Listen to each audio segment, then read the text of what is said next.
Praise the lord. దేవుని మహాపరిశుద్ధ నామానికి స్తోత్రం కలుగునుగాక. ఆమేన్. నేటి క్రైస్తవ్యంలో రోజుకొక కొత్త బోధ ప్రచారం అవుతుంది. ఇందులో భాగంగా ప్రతి ఒక్కరి ఇంటికి వెళ్ళి మనకు పరలోకంలో తల్లి ఉంది, పరలోకపు తల్లిని మనం పూజించాలి, అలాంటి ఒక కొత్త బోధ క్రైస్తవుల్లో ఎక్కువగా ప్రచారం అవుతుంది. ఈరోజు ఆ బోధ గురించిన కొన్ని సత్యాలు బైబిల్ ప్రకారంగా మనం తెలుసుకుందాం. విస్తరిస్తున్న ఈ బోధ వెనకాల అసలు దేవుని హస్తం నిజంగా ఉందా? వీరు ఎవరి గురించి అయితే చెప్తున్నారో, కొరియాలో ఉన్న ఆ వ్యక్తి అన్ షంగ్ హాంగ్, ఈయన ఎవరైతే ఉన్నారో ఈయన నిజంగా క్రీస్తేనా? ఈయన భార్య పరలోకపు తల్లి అయినా? దీని గురించి కొన్ని వాస్తవాలు బైబిల్ ప్రకారంగా మనం మాట్లాడుకుందాం. మన మధ్యలో దీని గురించి చర్చించడానికి సన్నిరాజు గారు మనతో ఉన్నారు. ప్రైజ్ ది లార్డ్ అన్న. ప్రైజ్ ది లార్డ్ అన్న. ముందుగా దీని గురించి కొన్ని మాటలు మాకు తెలియజేయండి. ఫస్ట్ థింగ్స్ ఫస్ట్ అన్న, ఈరోజు మనము ఒక డాక్టర్ని మనం టచ్ చేయబోతున్నాం. ఈ డాక్టరీన్ నార్మల్ డాక్టరీన్ కూడా కాదు, ప్రపంచవ్యాప్తంగా కొన్ని కోట్ల మంది ఫాలో అవుతున్న డాక్టరీన్ ఇది. సో ఒక డాక్టరీని టచ్ చేసేటప్పుడు, ఒక డాక్టరీన్ మీద ఒక వార్ జరిగేటప్పుడు, డాక్టరినల్ కాన్ఫ్లిక్ట్ ఉన్నప్పుడు ఏ విధమైన యాటిట్యూడ్ క్రిస్టియానిటీకి మేలు చేస్తుందో చెప్తున్నాను. ఎందుకనంటే డాక్టరినల్ వార్స్ మధ్యలో పర్సనల్ వార్స్ ఎక్కువగా జరుగుతున్న కాలంలో మనం ఉన్నాం. రేపొద్దున నేనైనా సరే, మీరైనా సరే, ఇంకెవరైనా సరే డాక్టరినల్ వార్స్ మధ్యలోనికి పర్సనల్ వార్స్ని తీసుకొని రాకూడదు. మనం ఎయిమ్ ఏంటి, మన విజన్ ఏంటి? ఆ డాక్టరీన్ కరెక్ట్ కాదు అని నిరూపించడం. సో ఈ క్రమంలో రేపొద్దున ఎవరైనా సరే పర్సనల్ వార్ని డాక్టరీన్లో కలిపితే డాక్టరీన్ నిర్వీర్యమైపోయే ప్రమాదం ఉంది, సత్యం మరుగున పడే ప్రమాదం ఉంది. ఎందుకు ఈ మాట చెప్తున్నంటే, రీసెంట్గా మనం మాట్లాడిన ఒక చిన్న వీడియో, చర్చా వేదికలు మంచివే అని, దీన్ని టోటల్గా ఒకరికి యాప్ చేశారు, ఒక సేవకునికి యాప్ చేశారు. నేను ఎక్కడ కూడా ఈ సేవకుని గురించి నేను మాట్లాడుతున్నాను చెప్పలేదు. కాకపోతే ఒక సేవకుడు మాట్లాడిన మాటను నేను దాన్ని రెఫరెన్స్గా తీసుకున్నాను. బట్ అందులో నేను చెప్తాను, ఇది ఎవరు చేసినా తప్పే. అందులో నేను చెప్పాను, షార్ట్కట్లు ఎవరు పెట్టినా తప్పే. అందులో నేను చెప్పాను, ఎవరు తిట్టినా తప్పే. మన ఎయిమ్ ఏంటి, ఇది తప్పు అని మీరు అంటున్నారు. మీ ఎయిమ్ ఏమి ఉండాలి? నన్ను అంటే నా డాక్టర్ని తప్పు అని నిరూపించేదే మీ ఎయిమ్ అయి ఉండాలి. నా ఎయిమ్ ఏంటి? మీ డాక్టర్ని తప్పు అని నిరూపించడం. సో నా ఫోకస్ అంతా దేని మీద ఉండాలి? నా ఫోకస్ అంతా ఆ డాక్టర్ని తప్పు అని చెప్పడంలోనే ఉండాలి. ఫర్ ఎగ్జాంపుల్ నేను ఒక చిన్న విషయం చెప్తాను. నేను యేసయ్య దేవుడు దేవుడు దేవుడు దేవుడు అని ప్రకటిస్తున్నా. ఈ పక్షంలో నేను త్రాగే అలవాటు కూడా, నాకు ఆ వ్యసనం ఉందనుకోండి. ఒకసారి ఎవరినో అనడం ఎందుకు, నేను అనుకుంటాను. నేను ఒక త్రాగుబోతుని అనుకోండి, యేసయ్య దేవుడు అని ప్రకటిస్తున్నాను అనుకోండి. నా పర్సనల్ లైఫ్ బ్యాడ్ అయినంత మాత్రాన నేను చెబుతున్న సత్యం అసత్యం అవ్వదు. ఫర్ ఎగ్జాంపుల్, నేను చాలా మంచివాడిని వ్యక్తిగతంగా, కానీ యేసుక్రీస్తు దేవుడు కాదు అని బోధిస్తున్నా. నా వ్యక్తిగత జీవితం మంచిదైనంత మాత్రాన నేను చెప్పే బోధ సత్యం అవ్వదు. ఎందుకు ఈ మాట చెప్తున్నా అంటే, డాక్టరినల్ కాన్ఫ్లిక్ట్స్లో పర్సనల్ లైఫ్ని తీసుకొని రావడం బట్టి ఈ పర్సనల్ లైఫ్ యొక్క భావజాలం అంతా డాక్టర్ మీద ఎఫెక్ట్ అవుతూ ఉంది.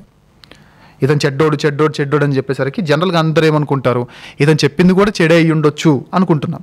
అది సత్యమైన చెడు అనుకునే ప్రమాదం ఉంది. ఇతను మంచోడు అని చెప్పడం బట్టి, అతని మంచితనాన్ని బట్టి, అతనుకున్న సాక్ష్యాన్ని బట్టి అతను చెప్పే అసత్యం కూడా సత్యంగా చిత్రీకరించబడే అవకాశం ఉంది. ఇక్కడ చెడ్డోడెవరు మంచోడెవరు, ఈ ఎవరు అనేది నేను ఎవరిని ఉద్దేశించి చెప్పట్లే, ఒక ఎగ్జాంపుల్గా చెప్తున్నా. సో ఈరోజు మనం చేసేది డైరెక్ట్గా చెప్తున్నాను, ఈ డాక్టరీన్ తప్పు అని డైరెక్ట్గా చెప్తున్నా. ఈ డైరెక్ట్గా చెప్తున్న ఈ బోధలో లేదు, తప్పు కాదు అని ఎవరైనా అంటే పూర్తిగా ఎవరైనా సరే స్వచ్ఛందంగా ముందుకు రావచ్చు. వస్తే నేను మరలా చెప్తున్నాను, ఈ చర్చా వేదికలో ఎక్కడ కూడా పరుష పదజాలాలు మనం వాడము. ఎక్కడ కూడా ఎదుటి వారిని హేళన చేసేలా నీకేం రాదు అన్నట్టుగా ఆ భావజాలం మనలో రాదు. ఎక్కడ కూడా ఎదుటి వారిని తగ్గించి మనం మాట్లాడము. ఎక్కడ కూడా ఎదుటి వారి రెస్పెక్ట్ తగ్గేలా మనం మాట్లాడము. జస్ట్ మన ఫోకస్, మన ఎయిమ్, మన గమ్యం ఏంటి అంటే వాళ్ళలో ఉన్న అసత్యాన్ని మనం చంపేయాలి. సో ఇది గమనించాలి.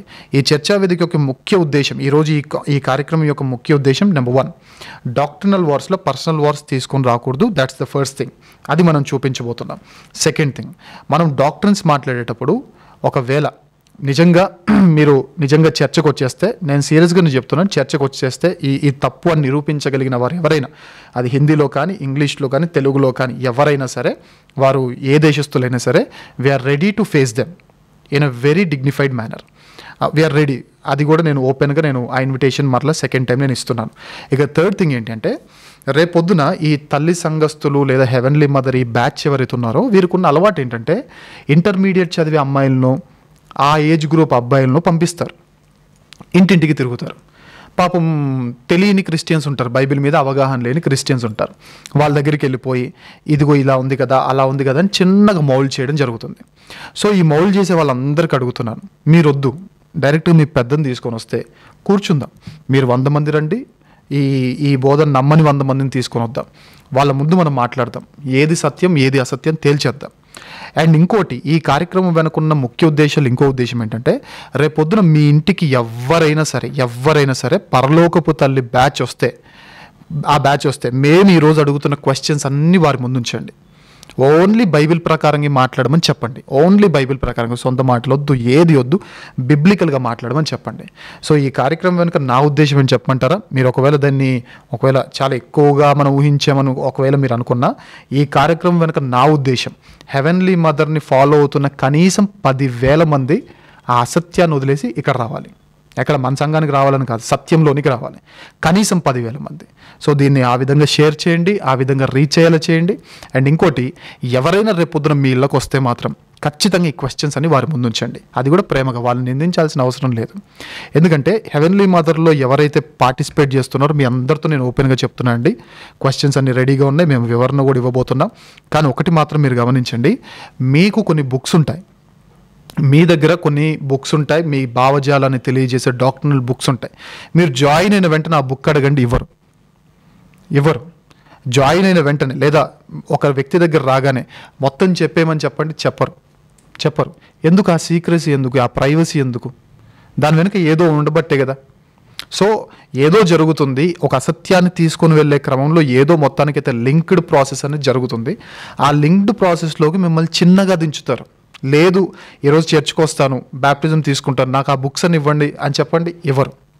సో నేను ఒకటే కోరుతున్నాను, మీరైనా జాగ్రత్తగా వినండి. మీ ద్వారా వేరే వాళ్ళని మార్చకండి, మీరు మారండి. రేపొద్దున నార్మల్ ఆడియన్స్ ఎవరైతే ఉన్నారో మనలాంటి వారు విశ్వాసులు, మీళ్ళకి ఎవరైనా వస్తే మాత్రం ఖచ్చితంగా చెప్పండి. ఈ క్వశ్చన్స్ అని వారికి రెడీగా ఉంచి, మాకేం తెలియదు అన్నట్టుగా కాకుండా, ఇది ఇలా విన్నాము, ఏంటి అసలు సంగతి ఏంటి, బిబ్లికల్గా మాట్లాడండి అని చెప్పండి. ఖచ్చితంగా నేను చెబుతున్నాను, వాళ్ళది అసత్యమైన డాక్టర్, వాళ్ళది అసత్యమైన భావజాలం. బైబిల్ దాన్ని ఖచ్చితంగా పూర్తిగా ఖండిస్తుంది. కాబట్టి దీని గురించి మనం ధ్యానిద్దామన్న ఈ విషయాలు నేను చెప్పాలనుకున్నాను స్టార్టింగ్లో. ఓకేనా? అన్షన్ హంగ్ ఇతన్ని క్రీస్తు అని ఎందుకు అనుకోకూడదు? అన్షన్ హంగ్ క్రీస్తు అని బోధిస్తున్నారన్న. అయితే చాలా విషయాలు ఉన్నాయి. ఇప్పుడు ఈయనేమంటాడు, వీళ్ళ బోధ ఏంటి, వచ్చిన వారు చెప్పే మాట ఏంటి, ఈయనే క్రీస్తు, తూర్పులో నుండి ఒక నక్షత్రం వస్తుంది, తూర్పున ఒక చుక్క వస్తుంది, తూర్పున ఒక దూత వస్తుంది. నేను అడుగుతున్న, తూర్పు అంటే కొరియానే ఎందుకు అనుకోవాలి? వీళ్ళు మాట్లాడుతూ అనేది ఎఫెస్సు ప్రాంతంలో ఉన్న పాస్టర్ గారిగా ఉన్న యోహాను పత్మాసు ద్వీపంలో ఉండగా, ఆ పత్మాసు ద్వీపంలో ఉన్న టైంలో ప్రకటన గ్రంథం రాశారు. కాదని చెప్పేవారు ఎవరు లేరు. దానికి తూర్పులో కొరియా ఉంది. ఇండియా కూడా తూర్పులోనే ఉంది కదా. అసలు క్రీస్తు వచ్చే క్రమమే గనక బైబిల్లో ఉంటే దానికి ఎంత ప్రిసైజ్ లొకేషన్ దేవుడిస్తాడో మనకు తెలిసిందే. ఫస్ట్ థింగ్ నేను చెప్తున్నాను, జాగ్రత్తగా వినండి. ఒకటి, యేసు ప్రభువు వారు భూమి మీదకి వచ్చినప్పుడు ఎంత ప్రిసైజ్ లొకేషన్లో దేవుడు ఇచ్చాడో మత్తయి సువార్త 2వ అధ్యాయంలో తెలుసు. తూర్పు దేశపు జ్ఞానులు వచ్చారంట. తూర్పు అన్నాడు కాబట్టి ఏ దేశం, కొరియానే తూర్పు అంటే ఏది? బైబిల్లో ఎవిడెన్స్ ఏది? అన్షంగ్ హాంగ్ని క్రీస్తు అని చెప్పడానికి వీరు చెప్పిన మాట ఏంటంటే, వీరు చెప్పిన భావజాలం ఏంటంటే, తూర్పులో ఆ ఒక్క పదం పట్టుకున్నారు. తూర్పు అంటే కొరియా అనే బైబిల్లో ఎక్కడుంది? నా ఫస్ట్ క్వశ్చన్ ఇది, చెప్పాలి ఖచ్చితంగా. తూర్పు అంటే కొరియా అని ఎక్కడుంది? ఏది మనకు బిబ్లికల్ ఎవిడెన్స్ ఏది? తూర్పు అంటే ఇండియా కూడా తూర్పే, పాకిస్తాన్ కూడా తూర్పే, శ్రీలంక కూడా తూర్పే, నార్త్ కొరియా కూడా తూర్పే, సౌత్ కొరియా మాత్రమే కాదు. లేదు సౌత్ కొరియానే తూర్పు అని అంటే ఏది ప్రిసైజ్ లొకేషన్ ఏది? యేసు ప్రభు వారు ఫస్ట్ టైం భూమి మీదకి వచ్చిన ఆ టైంలో, ఫస్ట్ టైం అంటే మనుష్య కుమారునిగా భూమి మీదకి వచ్చిన టైంలో మనకున్న బిబ్లికల్ ఎవిడెన్సెస్ చూపిస్తున్నాను. మత్తయి సువార్తలో తూర్పు దేశపు జ్ఞానులు ఆ పట్టణానికి వస్తారు. రావడానికి దేవుడు ఒక నక్షత్రాన్ని కలుగజేశాడు. నక్షత్రాన్ని చూపించాడు, దారి చూపించడానికి ఒక నక్షత్రం అక్కడ వెలిసినట్టుగా మనకు కనబడుతుంది. అయితే నేను అడుగుతున్నాను, ఈయన క్రీస్తు అని చెప్పడానికి జరిగిన ప్రిసైజ్ లొకేషన్ని తెలియజేయడానికి జరిగిన అద్భుతాలు ఏంటి? యేసుప్రభు వారు క్రీస్తు అని ప్రకటించడానికి, ఆయన పుట్టిన ఆ సందర్భంలోనికి తీసుకెళ్ళడానికి, జ్ఞానులను నడిపించడానికి తార వెలిసింది. వాళ్ళు యూదా పట్టణానికి వచ్చేసారు. అక్కడికి వచ్చిన తర్వాత ప్రవచనాలను చూపించారు. ఎక్కడ పుడతాడు అన్నప్పుడు, యూదయ దేశపు బెత్లెహేమా, నీవు యూదా ప్రధానుల్లో ఎంత మాత్రమును అల్పమైన దానవు కావు అన్నాడు. అంటే ప్రిసైజ్ లొకేషన్. తూర్పు దేశపు జ్ఞానులు ఒక దేశానికి వచ్చారు, ఆ దేశంలో ఒక గ్రామానికి వచ్చారు, గ్రామం గురించి చెప్పారు. ఆ గ్రామంలో కూడా ఈ గ్రామంలో ఉంటాడు చూసుకోండి అని చెప్పాలి. ఆ తారెళ్ళి ఏ ఇంట్లో అవుతున్నారో ఆ ఇంట్లో ప్రిసైజ్ లొకేషన్ దేవుడు చెప్తాడు. నేను అదే అడుగుతున్నాను మరలా, ఒకవేళ ఈయనే క్రీస్తు అని నమ్మాలంటే బైబిల్లో ఉన్న ప్రిసైజ్ లొకేషన్ ఏంటి? బైబిల్లో దేవుడు చెప్పిన ఆ చూపించిన సూచనలు ఏంటి? అసలు కొరియానే తూర్పు దేశం అంటే గ్యారంటీ ఏంటి గ్యారంటీ? యేసుప్రభువు పుట్టినప్పుడు ఈ దేశము అని చెప్పాలా, ఈ గ్రామం అని కూడా చెప్పాలా, ఇంకా ఇన్ డెప్త్లో చెప్తూ ఆయన ఉన్న ఇల్లు కూడా జ్ఞానులకు చూపించాడు. దూత గొల్లల మధ్య నిలబడిన తర్వాత చెప్పిన మాట ఏంటి? ఆనవాళ్ళు ఇచ్చాడు దూత. ఏమని? ఇదిగో మీ అందరికీ శుభవార్త అని చెప్పి.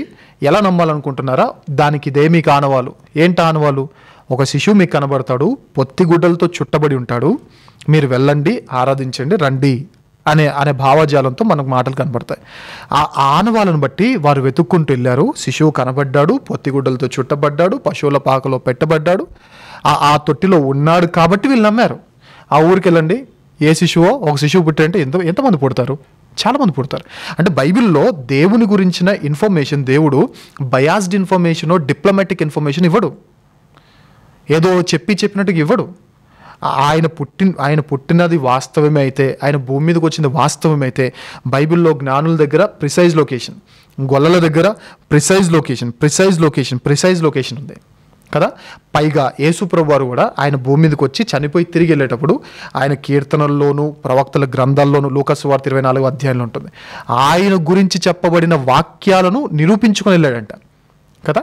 ఆయన గురించి వ్రాయబడిన ప్రవచనం, ఇదిగో ఇది నా గురించి అని నిరూపణ జరిగింది అక్కడ. అవన్నిటిని బట్టి నేను క్రీస్తునని ఆయన బోధించాడు, నిరూపించాడు. నేను అడుగుతున్నా, ఈ అన్షన్ హాంగే ఇంకా ఎవరైనా ఉన్నారో వాళ్ళ గురించి ఏం ప్రవచనాలు ఉన్నాయి? యేసుప్రభువు పుట్టుక గురించి ప్రిసైజ్ ప్రవచనాలు ఉన్నాయి, అది ఏ గ్రామంలో పుడతాడని కూడా. ఈ యేసుక్రీస్తు అన్షన్ హాంగ్ అనే ఎవరైతే ఉన్నారో ఈయన పుడతాడు, కొరియాలో పుడతాడని ఏ ప్రవచనం ఉంది? ఏ దూత వచ్చి చెప్పాడు వాళ్ళ ఇంటికి వెళ్ళమని? లేదా ఏ నక్షత్రం వచ్చింది ఈయన క్రీస్తు వెళ్ళండి అని చెప్పడానికి? ఏం సూచన జరిగింది? పోనీ ఈయన వచ్చి ఏ ప్రవచనాన్ని బట్టి ఇది నా గురించి అని దేని గురించి చెప్పాడు? అంటే యేసుప్రభువు ప్రవచనాలు ఏమి నెరవేర్చకుండా వెళ్ళిపోయాడా? కాదు కదా. అంటే నేను ప్రిసైజ్ లొకేషన్ మరలా అడుగుతున్నా. నా ఫస్ట్ క్వశ్చన్, మీరు అడిగిన ఫస్ట్ క్వశ్చన్ బట్టి ఈయన క్రీస్తు కాడు అని చెప్పడానికి నేను మాట్లాడే మాటలు ఒకటి, తూర్పు అంటే కొరియా మాత్రమే అని ఎలా నమ్మాలి? తూర్పు దేశాల్లో చాలా ఉండగా కొరియా అని ఎందుకు అనుకోవాలి? ఆ కొరియాలో చాలా మంది ఉండగా అన్షన్ హాంగానే ఎందుకు అనుకోవాలి? ఈయన క్రీస్తు అని చెప్పడానికి బైబిల్లో రెఫరెన్సెస్ ఉన్నాయి కాబట్టి మనం నమ్మాం. మనం చూసామేంటి యేసుప్రభువాన్ని, మనం చూసామేంటి క్రీస్తు ఇట్లా ఉంటాడని, మనం చూసాను బొమ్మలే, ఏదో ఊహా చిత్రాలు అంటారు కదా, లేదా ప్యాషన్ ఆఫ్ ద క్రైస్ట్లో ఉన్న ఒక ఆర్టిస్ట్ ఆయన, లేదా సన్ ఆఫ్ గాడ్ మూవీలోనూ ఒక ఆర్టిస్ట్ ఆయన, వాళ్ళ ఫోటోలు పెట్టుకుంటున్నారు అంతే కదా. మనం చూడకపోయినా ఈయనే క్రీస్తు అని ఎందుకు నమ్ముతున్నారంటే ప్రిసైజ్ లొకేషన్ ఉంది. మేము అన్షహాన్ని చూడలేదు, ఆయన నమ్మాలి అంటే ప్రిసైజ్ లొకేషన్ ఏంటి, కావాల్సిన ఆధారాలు ఏంటి? ఈయన పుడతాడు, ఇక్కడే పుడతాడని బైబిల్లో సొంత కవిత్వాలు వద్దు, సొంత భావజాలం వద్దు, సొంతంగా ఏది వద్దు. మీరైనా సరే, మేమైనా సరే, ఎవరైనా సరే, ఈయన క్రీస్తు అని చెప్పడానికి ఏది ప్రిసైజ్గా దేవుడు చెప్పిన ఆధారాలు ఏవి? పక్కా ఎవిడెన్సెస్ కావాలి. జ్ఞానుల దగ్గర దేవుడు ఇచ్చింది అరకొర ఎవిడెన్స్ కాదు, గొల్లల దగ్గర దేవుడు ఇచ్చింది అరకొర ఎవిడెన్సెస్ కాదు, శిష్యుల దగ్గర ప్రభు చూపించింది అరకొర ఎవిడెన్సెస్ కాదు, పర్ఫెక్ట్గా ప్లాన్డ్గా. ఇదిగో ఈ వాక్యాలని నా గురించి అని లూకా సువార్త 24వ అధ్యాయంలో చెప్పాడు. ఇవి ఆయన జీవితంలో జరగనప్పుడు ఆయన క్రీస్తు అని మనం ఎందుకు నమ్మాలి? ఆయన క్రీస్తు కాడు. అండ్ ఇంకోటి చెప్పాలంటే, ఒకవేళ ఈయన క్రీస్తు అయితే 29వ ఏట వరకు ఈయన బుద్ధిస్ట్, బౌద్ధ మతంలో ఉన్నాడు. ఈ నిజంగా క్రీస్తు అయితే పరలోకం నుండి వచ్చిన యేసుప్రభువు మతాన్ని మార్చుకొని ఉంటాడా? అలా ఉంటాడా? 29th ఇయర్ మళ్ళీ దేవుని తెలుసుకున్నాడా? ఆయన క్రీస్తు అవుతాడా? కామన్గా ఆలోచించాలి మనం. యేసుప్రభువు వారు పుట్టారు భూమి మీద, పుట్టిన తర్వాత అర్తమి దేవతను కొన్ని రోజులు ఆరాధించి, తర్వాత వేరే దేవతను కొన్ని రోజులు ఆరాధించి, అష్డోదు వారి దేవత గుళ్ళను కొన్ని రోజులు సందర్శించి, ఆ తర్వాత ఇది కాదు కదా నా పని, ఇది కాదు కదా అని చెప్పి మారుమనసు పొంది 31 వచ్చాడా? ఇది నిజంగా క్రీస్తు అయితే స్టార్టింగ్ నుంచి ఆ భావజాలం ఉంటుంది. యేసుప్రభువు వారు లేదా 12వ ఏట ప్రశ్నలు స్టార్ట్ చేస్తాట, అందరూ ఆశ్చర్యపోయారట. 12వ ఏట యేసుప్రభువు వారు పుట్టిన 8వ రోజునే సుమయోను పట్టుకొని ఈయనే ఆయన అని చెప్పే ఆ మాటల భావాలు మనకు ఆయన నోట కనపడతాయి. అలాంటిది ప్రభు అంటే అలా ఉండాలి. భూమి మీదకి వచ్చిన ఆయన తన దర్శనాన్ని వదిలిపెట్టేసి, తన విజన్ వదిలిపెట్టేసి బౌద్ధ మతంలో చేరడం ఏంటి? బౌద్ధ మతంలో చేరిన ఆయన క్రీస్తు అవ్వడం ఏంటి? అలా ఇలా పాసిబుల్ అవుద్ది? అలా ఎలా పాసిబుల్ అవుద్ది? ఒక బౌద్ధ మతం నుండి మతం మారిన ఒక అతను, అర్థమవడం చెప్తున్నాను, మార్చుకున్న తనను తాను మతంలోనికి, వేరే మతంలోనికి వెళ్ళిన అతను క్రీస్తు ఎట్లా అవుతాడు? పరలోకంలో ఆల్రెడీ క్రీస్తు ఉండగా ఆయన మానవ రూపిగా ఈ భూమి మీదకి రావాలి అంటే, మానవ రూపిగా వచ్చి ఆయన విజన్ని మర్చిపోయి బౌద్ధ మతమే 29 సంవత్సరాలు ఫాలో అవుతాడా ప్రభు? అంత టైం వేస్ట్ చేస్తాడా? లేదు. అంటే ఆయన గురించి బైబిల్లో ఎక్కడ లేదు. ఆయన ఇక్కడ పుడతాడని బైబిల్లో ఏ రెఫరెన్స్ లేదు. ఆయన ఇక్కడ ఉంటాడు అని బైబిల్లో ఏ రెఫరెన్స్ లేదు. ఆయన పుట్టాడు అని చెప్పడానికి ఎలాంటి సూచన జరగలేదు. అండ్ ఆయన బౌద్ధ మతంలోనికి వెళ్ళే అవకాశం లేదు. ఇన్ని కారణాలను బట్టి ఈ వ్యక్తి క్రైస్తవుడయ్యే అవకాశం ఉందేమో, కానీ క్రీస్తు అయ్యే అవకాశం అయితే ఖచ్చితంగా లేదు. ఇన్ని ఆధారాలు ఉన్నాయి బైబిల్ ప్రకారంగా. సో దీన్ని బట్టి నేను చెప్తున్నాను, అన్షంగ్ హాంగ్ ఎవరైతే ఉన్నారో ఆయన క్రీస్తు అయితే కాడు. ఈ అన్షంగ్ హాంగ్కి మనకి ఎలాంటి ఆస్తి గొడవలు లేవు. వాళ్ళ ఫ్యామిలీకి మన ఫ్యామిలీకి ఎలాంటి పూర్వపు ఈ గొడవలు ఏం లేవు, ఫ్యాక్షన్ గొడవలు కూడా లేవు. ఆయన ఎవరో కూడా తెలియదు మనకి. కానీ ఆయన క్రీస్తు కాడు అని చెప్పడానికి రీజన్స్ ఏంటంటే ఇవి. క్రీస్తు అయితే ఎలా ఉండాలి, ఎలాంటి ప్రవచనాలు ఉంటాయి, ఎలాంటి ఎవిడెన్సెస్ ఉంటాయి, ఎలాంటి ప్రిసైజ్ లొకేషన్స్ ఉంటాయి, బైబిల్లో ఉన్న ఆధారాలు మనం చూసాం. ఏం నిజంగా క్రీస్తు అయితే ఖచ్చితంగా అలాంటివి జరగాలి. కానీ అలాంటివి ఉన్నాయా? సూటిగా ప్రశ్నిస్తున్నాం, ఉన్నాయా? లేవు. అండ్ ఇంకోటి, బుద్ధిస్టులో నుంచి మారిన వాడు క్రీస్తు ఎలా అవుతాడు? ఒకవేళ క్రీస్తు అయ్యే అవకాశం ఉందంటే 29 years వేరే మతాన్ని స్వీకరిస్తాడా క్రీస్తు స్వీకరించాడు. సో వీటన్నిటిని బట్టి ఈయన క్రీస్తు అయితే కాడు అని ఖచ్చితంగా చెప్పవచ్చు అన్న. ఖచ్చితంగా అది ఓకేనా? బైబిల్ ప్రకారంగా చాలా చక్కటి వివరణ ఇచ్చారు. ఇప్పుడు ఈయన క్రీస్తు కాదని మీరు అంటున్నారు కదా, ఈయన భూమి మీద జీవించిన జీవితం ఏదైతే ఉందో అది క్రీస్తుకు దగ్గరగా ఉండొచ్చు కదా. ఇక్కడ ఒక చిన్న వివరణ ఇచ్చిన తర్వాత నేను ముందుకెళ్తాను. ఇంతకుముందు స్టార్టింగ్లో మనం చెప్పాం పర్సనల్ లైఫ్ గురించి మనకు అక్కర్లేదు.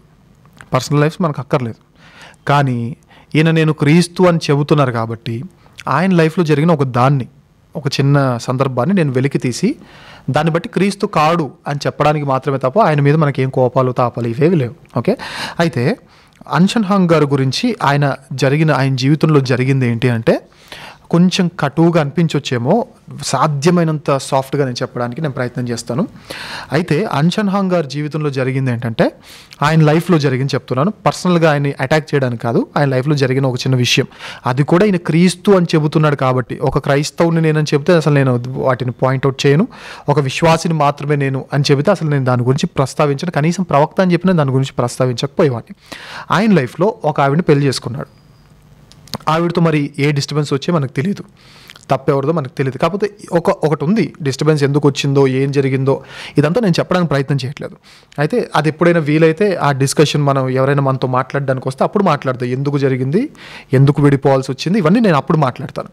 అయితే ఆయన ఇప్పుడు క్రీస్తు అంటే పరలోకంలో ఆల్రెడీ ఉంటాడు. ఇప్పుడు అన్షన్ హాంగ్ మనుష్య కుమారునికి వచ్చాడు. వీళ్ళ బోధనా పద్ధతిలో క్రీస్తుకు ఆల్రెడీ అక్కడ అన్షన్ హాంగ్కి ఆల్రెడీ పరలోక తల్లి అని ఆయన భార్య ఉంది పరలోకంలో, అంతే కదా. వీళ్ళు బోధించేది ఏంటి మీకు అర్థం చేసుకోవడానికి ప్రయత్నం చేయండి. వీళ్ళు అన్షన్ హాంగ్ని క్రీస్తు అంటారు. మీరేమన్నారు? ఇప్పుడు మీరు అడిగిన క్వశ్చన్ ఏంటి? ఆయన జీవితాన్ని బట్టి అయినా క్రీస్తు పోలికలు ఉన్నాయి అనుకోవచ్చు కదా అని అడిగారు. అయితే క్రీస్తు వీళ్ళ బోధ ప్రకారంగా నేను చెప్తున్నా, అవసరం కాబట్టి ఈయన ప్రవక్త అన్న నేను లేవనెత్తకపోయేవాడిని, ఇతను ఏమంటారు సాధారణ విశ్వాసి అయినా లేవనెత్తకపోయేవాడిని. బట్ ఈయన క్రీస్తు అని బోధిస్తున్నారు కాబట్టి నేను చెబుతున్నా. అయితే ఈయన ఆల్రెడీ పరలోకంలో ఉన్నారు. క్రీస్తు అనుకుందాం, కొద్దిసేపు క్రీస్తు అనుకుందాం, పరలోకంలో ఉన్నారు. ఈయనకి భార్య కూడా ఉందని వీరు బోధన చెప్తున్నారు కాబట్టి భార్యను కూడా ఉంది అనుకుందాం. అయితే ఈ భార్యను వదిలిపెట్టేసి మనోడు ఎక్కడికి వచ్చేసాడు? భూమి మీదకి వచ్చేసాడు. భూమి మీదకి వచ్చిన తర్వాత పైన ఒక భార్య ఉండగా, నేను భార్య ఉందని నమ్మట్లా, వీళ్ళ బోధ అలాంటిది కాబట్టి చెబుతున్నా. పైన ఒక భార్య ఉండగా ఈయన ఈ భూమి మీద ఇంకొక ఆవిడ చేసుకున్నాడు. బైబిల్ ప్రకారంగా నేను అడుగుతున్నా, బైబిల్ ప్రకారంగా ఒక ఆవిడ ఉండగా ఇంకొక ఆవిడని వదిలేసి ఇంకొకరిని చేసుకున్న వాళ్ళు ఏమంటారు చెప్పండి? నూతన నిబంధన భాషలో యేసుప్రభువారు మొదటిసారి ఇచ్చినప్పుడు ఆయన చెప్పిన మాట ఏంటి? వ్యభిచార కారణమును బట్టి కాక మరి ఏ కారణంను బట్టి అయినా తన భార్యను విడనాడి ఇంకొకరిని చేసుకున్నవాడు వ్యభిచారి అన్నాడు కదా. వ్యభిచారి అన్నాడు. అయితే ఇప్పుడు పరలోకంలో ఒక భార్య ఆయనకు ఉన్నప్పుడు ఆవిడని వదిలిపెట్టేసి భూమి మీదకి వచ్చి ఇంకొకరిని చేసుకున్న వాళ్ళు ఏమంటారు చెప్పండి? బైబిల్ ప్రకారంగా వ్యభిచారి అంటారు. ఒక వ్యభిచారిని అంటే బైబిల్ ప్రకారంగా ఒక వ్యభిచారిని మనం క్రీస్తుని ఎట్లా అంటాం చెప్పండి? అంత క్యారెక్టర్లెస్ వాడు క్రీస్తు అంటే. నేను అతను అన్నట్ల క్రీస్తు అని అంటున్నారు కాబట్టి నేను చెప్తున్నా. లేదు లేదు లేదు ఆవిడని వదిలిపెట్టలేదు, ఆవిడ్ని చేసుకున్నాడు, ఈవిడ్ని చేసుకున్నాడు అని మీరంటే పోనీ సరే అది కూడా వద్దాం ఎందుకు ఎలా అయినా మార్చగలరు వారు. అయితే ఈవినైతే వదిలిపెట్టాడు కదా, ఫస్ట్ భార్యని ఈవినైతే వదిలిపెట్టేశాడు కదా. ఈవిని ఎందుకు వదిలిపెట్టాడు మరి? వదిలిపెట్టి మళ్ళీ ఆవిడని ఎందుకు చేసుకున్నాడు? ఆయన చేసుకోవాల్సిన కర్మ ఏంటి? ఆల్రెడీ వాళ్ళిద్దరు భార్యాభర్తలు కదా. అర్థమవుతుందా మీకు? వాళ్ళు ఆల్రెడీ పరలోకంలో భార్యాభర్తలు కదా, భూమి మీదకి వచ్చి మళ్ళీ చేసుకోవడం ఏంటి? లేదు ఈయనేం తప్పు చేయలేదు. ఒకవేళ అంటే నేను ఫస్ట్లో ఇందాక చెప్పిన మాట ప్రకారంగా ఆయన ఆవిడని వదిలిపెట్టి ఈవిని ఎందుకు చేసుకున్నాడు అని అడిగినప్పుడు లేదు ఈయనేం తప్పు చేయలేదు అని ఒకవేళ మీరు అంటే తల్లి తప్పు చేసినట్టే కదా. ఈయన తప్పు చేయలేదంటే తల్లి తప్పు చేసినట్టే కదా. ఆయన యేసుప్రభువు వారి భావజాలం ఎలా ఉంటుంది చెప్పనా? దేవుడు బైబిల్లోని భావజాలం ఎలా ఉంటుందంటే, ఒక వ్యభిచారిని చూసి వాళ్ళు మారాలని కోరుకుంటాడు. ఇర్మియా గ్రంథం 2వ అధ్యాయంలో అనుకుంటాను చాలా మంచి మాట అంటాడు, నీవు అనేక మంది విడగాండ్రతో తిరిగినా నువ్వే నాకు కావాలి, తిరిగి వచ్చే అంటాడు. అదే ఆయన భావజాలం. తప్పిపోయిన వాళ్ళని వెతికేవాడు. ఇప్పుడు ఈయన ఒక పెళ్లి చేసుకొని ఆ తర్వాత ఇంకో పెళ్లి చేసుకుని అంటే ఈవిడలో ఏదో తప్పు చేసింది అనుకుందాం కొద్దిసేపు. ఎవరు? ఫస్ట్ ఆవిడ తప్పు చేసింది అనుకుందాం. దేవుని మెంటాలిటీ ఏంటి? వదిలేస్తాడు అలా? ఇర్మియా గ్రంథం ఏం చెబుతుంది? నువ్వు అనేక మంది విడకండ్రతో తిరిగినా నువ్వు కావాలని నేను కోరుకుంటున్నా, నువ్వు రా త్వరగా అని చెబుతున్నా. ఎందుకు చెప్పలేకపోయాడినా? అంటే బైబిల్ ప్రకారంగా ఆయన నేనేమనట్లండి, బైబిల్ ఎవిడెన్సెస్ ప్రకారంగా ఒక వ్యభిచారిని పట్టుకొని మీరు అంటున్న మాట క్రీస్తు అని అక్కడ మాకు మేము దాన్ని స్వీకరించలేకపోతున్నాం. ఆయన గురించి ప్రిసైజ్ ఇన్ఫర్మేషన్ లేదు. పోనీ పక్కకు పెట్టేయండి. పోనీ ఆయన జీవితమైన బాగా భక్తుల్లా జీవించాడు కాబట్టి ఆయన క్రీస్తుతో పోలుస్తున్నారంటే లేదే. నేను మళ్ళీ అంటున్నా, ఆయన పర్సనల్ లైఫ్తో నాకు అనవసరం. జస్ట్ ఆయన క్రీస్తు అని మీరు అన్నారు కాబట్టి నేను క్రీస్తు అంటే ఎట్లా బ్రతకాలి చెప్పండి? ఒక భార్య ఉండగా ఇంకో భార్యను చేసుకుంటాడా ఆయన? పోనీ ఆవిడ ఏమైనా చేస్తే ఆవిడని వదిలేసి ఇంకొకరిని చేసుకుంటారా? అలాంటి క్రీస్తు అవుతాడా? అవడు, ఖచ్చితంగా అవడు. సో నేను అదే అంటున్నా, ఇలాంటి భావజాలం కలిగిన వారిని దయచేసి క్రీస్తుతో కంపేర్ చేయకండి. ఆయన ఒక సేవకుడు అయి ఉండొచ్చు, లేదా ఆయన బైబిల్ చెప్పుండొచ్చు, లేదా ఆయనకంటూ ఒక చర్చ్ ఉండొచ్చు, అంతవరకు ఆయన. కానీ ఈయన క్రీస్తు అయ్యే అవకాశం లేదు. ఒకవేళ ఉంది అంటే మళ్ళీ చెప్తున్నా, ఆయన ప్రిసైజ్ లొకేషన్స్ మాకు ఇవ్వండి. తూర్పు అంటే కొరియానే అని బైబిల్లో ఎక్కడుందో చెప్పండి.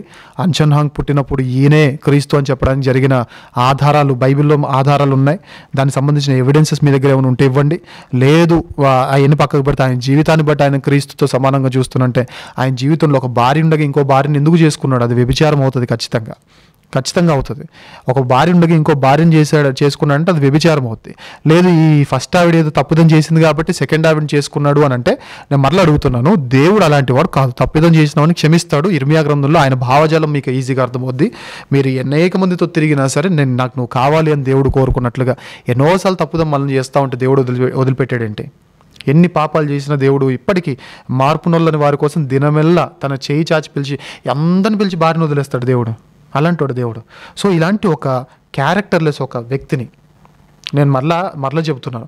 ఆయన ఒక ప్రవక్త అని మీరు అన్నా కానీ నేను ఆయన పర్సనల్ మాట్లాడను. ఆయన ఒక సేవకుడు అని చెప్పినా కానీ నేను పర్సనల్ మాట్లాడను. ఆయన క్రీస్తుతో పోల్చారు కాబట్టి ఇలాంటి వ్యక్తి క్రీస్తు అయ్యే అవకాశం లేదు. ఎందుకంటే ప్రవక్తలు తప్పు చేయొచ్చు, వ్యక్తులు తప్పు చేయొచ్చు, ఆ తప్పులు నేను మాట్లాడను. కానీ క్రీస్తు తప్పు చేస్తాడా? ఆయన చెప్పింది ఆయనే ఫాలో అవ్వకుండా ఉంటాడా? ఉండడు. సో వీటిని బట్టి ఆయన క్రీస్తు అయ్యే అవకాశం 100% లేదు. అన్న మంచి వివరణ ఇచ్చారన్న. ఆయన క్రీస్తు కాదు అని, కనీసం ఆయన జీవితం కూడా క్రీస్తుకి దగ్గరగా లేదనేసి ఒక మంచి వివరణ అయితే ఇచ్చారు. సో ఆయన క్రీస్తు కాకపోతే నిజంగా కాదు అయితే ఇప్పుడు ఆయన ఏలియా అనేసి మనం అనుకోవచ్చా? ఇది చాలా మంచి క్వశ్చన్ అన్న. ఇప్పుడు వీరు మాట్లాడుతున్న ఈ మాట ఏదైతుందో ఇది కేవలం ఈ తల్లి సంఘస్థులకు మాత్రమే కాదు, బ్రెన్హమ్ బోధలు చేస్తున్న వారు ఉన్నారు కదా, ఇద్దరికి అప్లై అవుతుంది. ఇద్దరికి ఈ ఇద్దరిలో ఎవరు ఆన్సర్ చేసినా ఈ విషయంలో సాత్వికంగా ఆన్సర్ చేస్తే వీఆర్ రెడీ టు ఫేస్ అంటే రెడీ టు ఫేస్ అంటే ఏదో యుద్ధానికి కాదు, సాత్వికంగా మాట్లాడుకోవడానికి వీఆర్ రెడీ. అయితే వీరు చెప్పే మాటలో వారికైనా కొంచెం క్లారిటీ ఉందా లేదా నాకు అర్థం కాలేదు. ఇంతకీ నాకు అర్థం కాదు ఏంటంటే ఆయన క్రీస్తా ఏలియానా? వీళ్ళే అంటారు ఈయన క్రీస్తు అని, మళ్ళీ వాళ్ళే అంటారు ఈయన ఏలియా అని. ఎవరిని? అన్షన్ హాంగ్ విషయంలో పరలోకపు తల్లి సంఘస్థులు చేసేది అదే మిస్టేక్. బ్రెన్హమ్ గారి విషయంలో బ్రెన్హమైట్స్ చేసేది కూడా అదే మిస్టేక్. నేను అడుగుతున్నా, మీ దృష్టిలో బ్రెన్హమ్ గారు కానివ్వండి, అన్షన్ హాంగ్ గారు కానివ్వండి, వాళ్ళు వ్యక్తులు కాబట్టి మనకంటే పెద్దవారు కాబట్టి నేను రెస్పెక్ట్ ఇస్తున్నా. గారు అని సంబోధిస్తున్నా. అయితే బ్రెన్హమ్ గారు కానివ్వండి, అన్షన్ హాంగ్ గారు కానివ్వండి, వీరు క్రీస్తు అని మీ అభిప్రాయమా, ఏలియా అని మీ అభిప్రాయమా, రెండైతే అయ్యే అవకాశం లేదు. ఒకవేళ అయ్యే అవకాశం ఉందంటే బైబిల్లో మొత్తం బైబిల్ ప్రకారం బైబిల్ అంతా మీ ముందు నుంచి నేను చెప్తున్నా, అసలు క్రీస్తు ఏలియా ఒక్కరని బైబిల్లో ఒక రెఫరెన్స్ చూపించండి. యేసయ్య ఏలియా ఒకరే అని బైబిల్లో ఒక రెఫరెన్స్ చూపించండి. వీళ్ళు చూపించేది ఏంటంటే మలాకీ గ్రంథం 4వ అధ్యాయం తీసుకుంటారు, అందులో రాబో ఏలియా అని ఉంటుంది. ఆ సీక్వెన్స్ అంతటిని తీసుకొని వీళ్ళు అనేది ఏంటంటే ఈయన క్రీస్తు అంటాడు. రాబో ఏలియాను ఈ దేనికైనా ఎవరికైనా పెట్టుకోవాలి, ప్రవక్త అంట అనుకో, అది మీ ఇష్టం.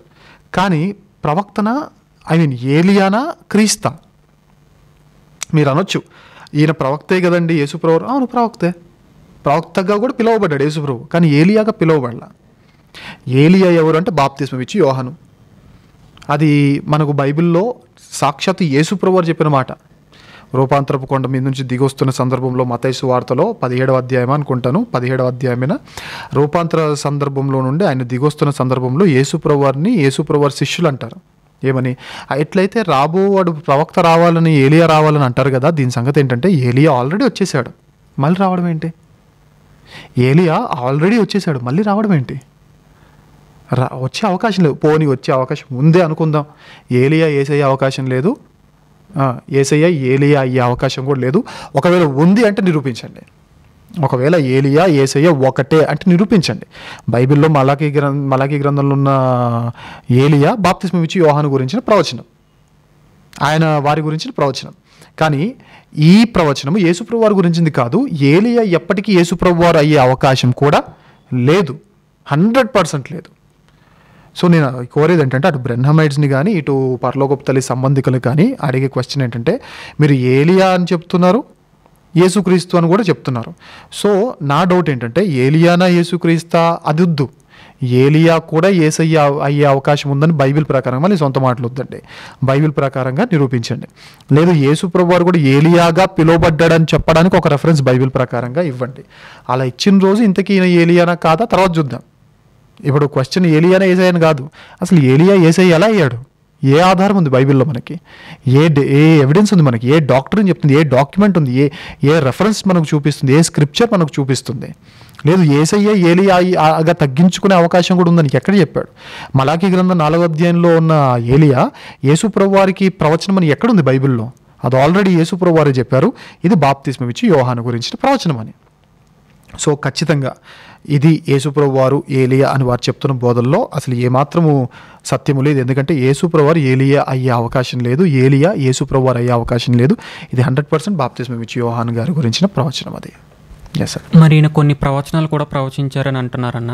సో మనం ఈయన ప్రవక్తగా ఎందుకు ఎంచుకోకూడదు? పోనీ ఏలియా కాదు, ఒక సాధారణ ప్రవక్త అనుకుందాం.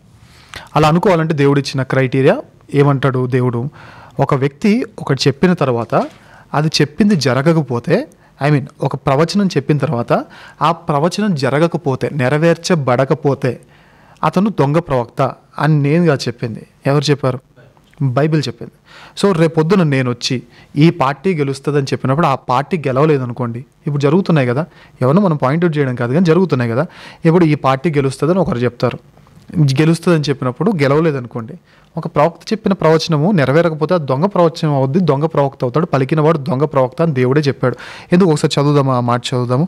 ద్వితీయోపదేశకాండం 18వ అధ్యాయము, ద్వితీయోపదేశకాండము 18వ అధ్యాయము 22వ వచనం చూద్దాం. ద్వితీయోపదేశకాండము 18వ అధ్యాయము 22 చదువుదాం.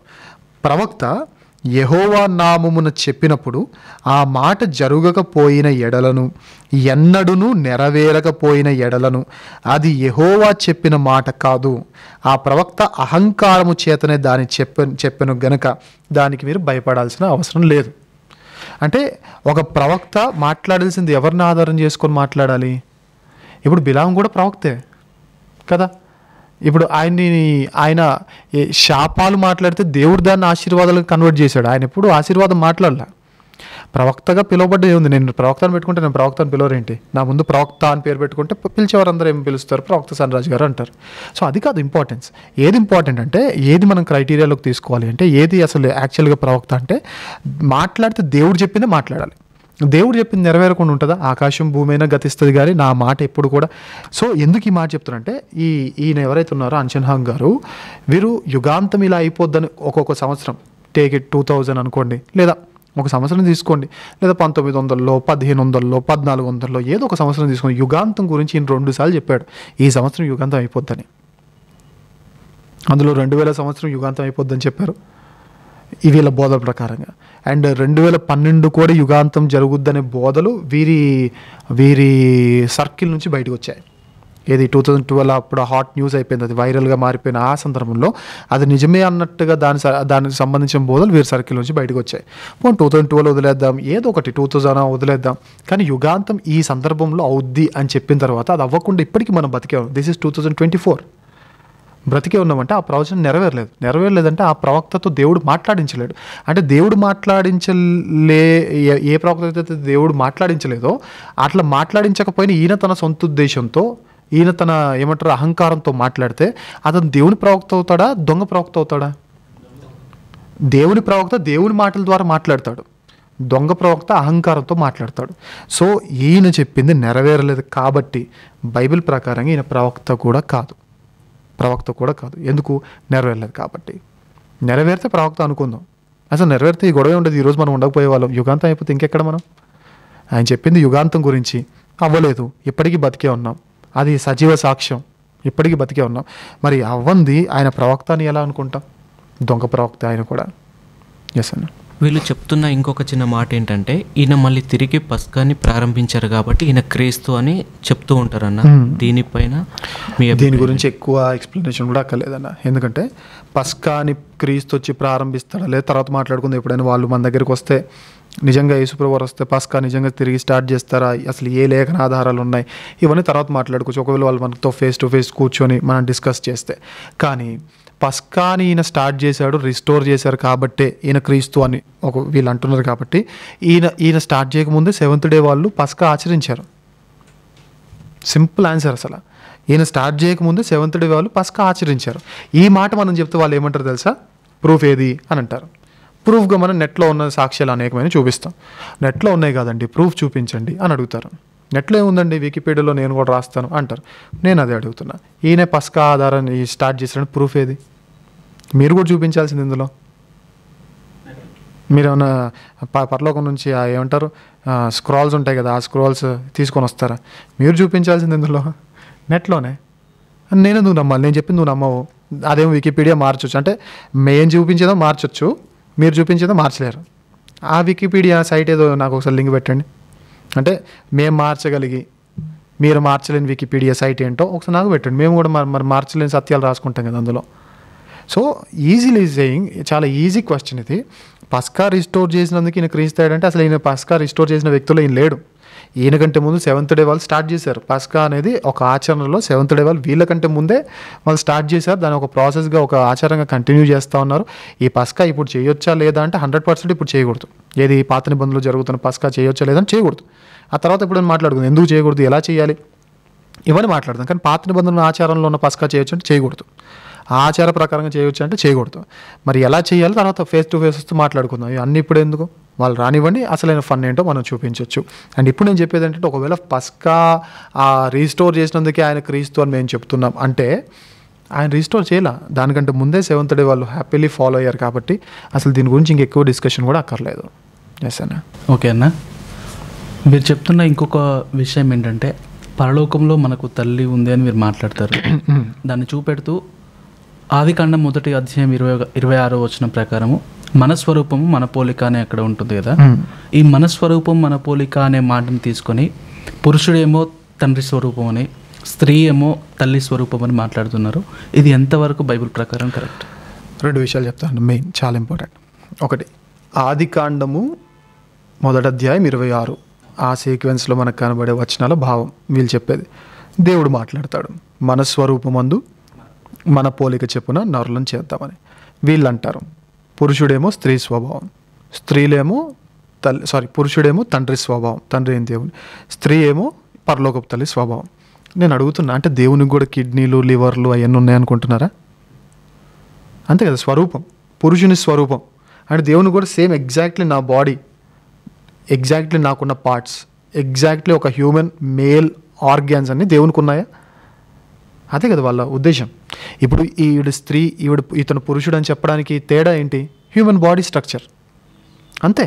హ్యూమన్ బాడీ స్ట్రక్చర్ని బట్టే చెప్తాం. పుట్టగానే ఆ హ్యూమన్ బాడీ స్ట్రక్చర్ని బట్టి అబ్బాయి అమ్మాయి అని చెప్తాం, అవునా? అంటే ఇప్పుడు మన స్వరూపం ముందు మన పోలిక చెప్పున నరులను చేద్దామని ఒకవేళ మీరంటే, సో పురుషుడు తండ్రి స్వరూపం, స్త్రీ తల్లి స్వరూపం అని మీరంటే, ఖచ్చితంగా ఇప్పుడు నాకున్న ప్రతి ఆర్గాన్ దేవునికి ఉండాలి, ఎందుకంటే నేను ఆయన స్వరూపం కాబట్టి. నేను అడుగుతున్నా, దేవునికి ఈ ఆర్గాన్స్ ఉన్నాయా? అంటే నాకున్నట్టు కిడ్నీలు, లివర్, ఇంకా అన్ని పార్ట్స్, ఇక నేను అన్నీ చెప్పను, అన్ని పార్ట్స్ దేవునికి ఉండాలి, తండ్రికి ఉండాలి. ఈ ఫిమేల్ బాడీ స్ట్రక్చర్ అంతా తల్లికి ఉండాలి. నేను అడుగుతున్న, దేవుడు ఆత్మనా, దేవుడు ఇలా శరీరమా? మన స్వరూపం మన పోలిక అంటే ఏంటి? క్యారెక్టరైజేషన్ గురించా, హ్యూమన్ బాడీ గురించా, స్ట్రక్చర్ గురించా? క్యారెక్టరైజేషన్ గురించి. ఆ క్యారెక్టరైజేషన్ గురించి తీసుకుని వచ్చింది. ఒకవేళ వీళ్ళు నిజంగా హ్యూమన్ బాడీ స్ట్రక్చర్ గురించి అడిగితే సూటిగా అడుగుతున్నాను, తల్లి సంబంధికులకు అందరినీ సూటిగా అడుగుతున్నాను, దేవునికి ఆర్గాన్స్ ఉన్నాయని ఎక్కడుందండి బైబిల్లో? ఇలా ఆర్గాన్స్ ఉంటాయి దేవునికి అని. దేవుడు ఆత్మకు ఆర్గాన్స్ ఎక్కడ ఉంటాయి? మనకు అర్థం అవడానికి నేను నా చేతులు చాచుతున్నాను, నా ముఖాన్ని నీకు చూపించను కానీ నా వెనక భాగం మాత్రమే నువ్వు చూస్తావు. మోషతో మాట్లాడిన అవన్నీ, లేదా బైబిల్లో ఉన్నవి అన్నీ ఏంటి?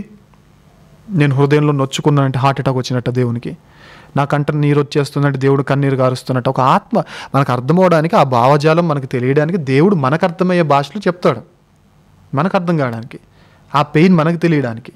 అంతే తప్ప దేవునికి ఫస్ట్ థింగ్ మీరు అడిగిన దాన్ని బట్టి నేను వాళ్ళకి పోజ్ చేస్తున్న ఫస్ట్ క్వశ్చన్ ఏంటంటే, అసలు దేవునికి మనలాంటి, అంటే తండ్రికేమో మనలాంటి హ్యూమన్ బాడీ స్ట్రక్చర్, తల్లికేమో వాళ్ళ లాంటి హ్యూమన్ బాడీ స్ట్రక్చర్ ఉంటుందా? అది కరెక్టా? అది బైబిల్ ఎక్కడుంది? పూర్తి బైబిల్ ఎక్కడుంది? ఉంది, రక్తం ఉంది, కన్నీరు ఉంది, కిడ్నీలు, లివర్లు ఉన్నాయి, ఇంటెస్టైన్ ఉంది, గాల్ బ్లాడర్ ఉంటుంది, అన్నీ వాట్ నాట్ అన్నీ హ్యూమన్ బాడీకి ఏవైతే ఉంటాయి. ఎందుకంటే మనం ఎవరి స్వరూపం మరి? లేదు ఇవన్నీ కాదు, జస్ట్ ఆ షేప్. అంటే నేను అడుగుతున్నా, మనిషి ఆర్గాన్స్కి షేప్ రావడానికి బోన్సేగా కారణం. బోన్ ఇరగొట్టి తోలుని ఎలా తీయండి, ఉంటుందా? అంటే ఇప్పుడు దేవునికి బోన్స్ కూడా ఉండాలి. ఎక్కడ పరలోకంలో ఉన్న దేవుని గురించి మాట్లాడుతున్నా, భూమి మీదకి వచ్చిన మనుష్య కుమారు గురించి మాట్లాడట్లా. ఈయన మనుష్య రూపంగా వచ్చాడు కాబట్టి అన్నీ ఉన్నాయి, కాదని చెప్పట్లా. పరలోకంలో ఉన్న దేవుని గురించి మాట్లాడుతున్నా. ఆయనకు చెయ్యి ఉండాలనుకోండి, ఖచ్చితంగా ఏముండాలి చెప్పండి? దాన్ని ఆధారం చేసి బోన్ ఉండాలి. లేదు బోన్ లేకుండా ఆ చెయ్యి ఉంటుందంటే ఒకసారి మీ బోన్ ఇలా కొట్టుకొని చూడండి ఒకసారి. నా చెయ్యి ఇలా ఉంటుంది అంటే, నా వేలు ఇలా ఉండగలుగుతుంది అంటే దానికి కారణం ఏంటి? బోన్స్. అది లేకుండా ఆ బోన్ తీసేస్తే ఉంటుందా? తోలు ఇలా ఉంటుందా? ఉండదు. అది సింపుల్ థింగ్. అంటే దేవునికి బోన్స్ కూడా ఉన్నాయని చెప్తున్నారు. బోన్స్ ఉంటే మరి బోన్ మ్యారో కూడా ఉండాలి కదా. Bone without bone marrow is something waste అసలు. మరి బోన్ మ్యారో కూడా ఉండాలి కదా. ఇన్ని వస్తే మరి ఇవన్నీ దేవునికి ఉంటాయా? దేవుడు ఆత్మరా బాబు, ఆత్మతో సత్యంతో ఆరాధించండి అని చెప్తే ఇవన్నీ పెడుతున్నాం. పోనీ ఇది కూడా పక్క పెడితే సింపుల్ క్వశ్చన్, ఈయనేమో పురుషులేమో తండ్రి పోలిక, తండ్రి స్వరూపం, స్త్రీలేమో తల్లి పోలిక, తల్లి స్వరూపం. మరి ఇజ్రాయెల్ ఎవరు పోలిక?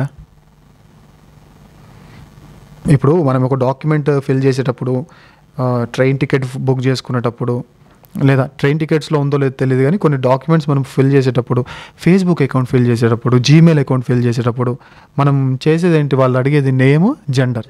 ఆ జెండర్లో ఏముంటాయి? మేల్ ఉంటుంది, ఫిమేల్ ఉంటుంది, అదర్స్ ఉంటుంది, రాదర్ నాట్ టు సే అని ఉంటుంది. మీ ఇష్టం చెప్పమే పర్లేదని. అదర్స్ అనే జెండర్ కూడా ప్రపంచంలో ఉన్నారు కదా, ఉన్నారు. ఇజ్రాయెల్ లేరా? నపుంసకులు లేరా? బైబిల్లో వారి గురించి సంభాషణ లేదా? బైబిల్లో మనకు వారు కనబడట్లేదా? ఉన్నారు. అయితే మరి వాళ్ళు ఏ స్వరూపం? అంటే ఏ స్వరూపం లేక గాలి స్వరూపంతో వచ్చేసారు వాళ్ళు? ఏ స్వరూపం వాళ్ళది? పోనీ యేసుప్రభువు వారే చెప్పారు కదా మత్తయి సువార్త 19వ అధ్యాయంలో, తల్లి గర్భమున, మీరు అనొచ్చేమో లేదు వీళ్ళందరూ దేవుడు పురుషులుగా పుట్టిస్తే వీళ్ళు మార్చుకుంటున్నారు జెండర్ని, స్త్రీలుగా పుట్టిస్తే వీళ్ళు జెండర్ని మార్చుకుంటున్నారు, ఆ నపుంసకులు ఇలా ఉన్నారు భూమి మీద. అంటే దేవుడు యేసుప్రభువు వారు చెప్పిన మాట అండి. మత్తయి సువార్త 19లో తల్లి గర్భమున నపుంసకులుగా పుట్టిన నపుంసకులు కలరు. మరి వాళ్ళు ఎవరి స్వరూపం? పుట్టిన తర్వాత మార్చుకునే వాళ్ళు ఉన్నారు, వాళ్ళ గురించి నేను మాట్లాడను. వీళ్ళు ఎవరి స్వరూపం అసలు? పురుషుడేమో తండ్రి స్వరూపం, స్త్రీ ఏమో తల్లి స్వరూపం, పరలోకపు తల్లి. అంటే ఈ నపుంసకులు ఏంటి? ఇంకో పిన్ను, బాబాయ్ అని అనుకోవాలా? ఎవరి స్వరూపం? సూటిగా అడుగుతున్నా ఈ ఆదికాండం Genesis 1st chapter 26th verse చూపించి ఎవరైనా సరే ఇదిగో పురుషుడు తండ్రి స్వరూపం, స్త్రీ తల్లి స్వరూపం అంటే దేవునికి పురుషునికి ఉన్న ప్రతి అవయవం ఉంది అని చెప్పడానికి నిరూపించడానికి బైబిల్లో ఒక రెఫరెన్స్ కావాలి. అది చూపించలేనప్పుడు ఈ బోధ మానేయాలి. సెకండ్ థింగ్ ఏంటంటే, ఒకవేళ వీళ్ళే గనక ఈ బోధన ఇంకా కంటిన్యూ చేస్తే, ఒకవేళ వీళ్ళు చెప్పింది నిజము అని అనుకుంటే, ఒకవేళ మనం అనుకుంటే ఈ పురుషుడు దేవుని స్వరూపం, స్త్రీ పరలోకపు తల్లి స్వరూపం అంటే నపుంసకులు ఎవరి స్వరూపమో కూడా మనకు బైబిల్లో చూపించాలి. సో అది చూపించలేని నాడు ఆ బోధ మానేస్తే చాలా మంచిది. అలాగన్నా చివరిగా ఒక ప్రశ్న.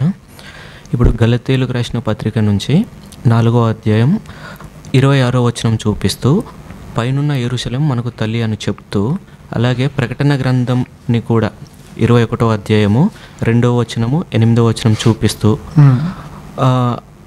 ఆత్మయు పెళ్లి కుమార్తెయు అని చెప్తూ, ఈవిడే పైనున్న మన తల్లి, ఆమె పేరు ఇంకా ఈ లోక సంబంధంగా జాంగిల్జా అని చెప్తూ ఆమెనే ఈమె మన తల్లి అని ఒక ప్రచారం చేస్తున్నారు. దీనిపై మీ అభిప్రాయం ఏంటి? లైన్గా కొన్ని క్వశ్చన్స్ అడుగుతాను.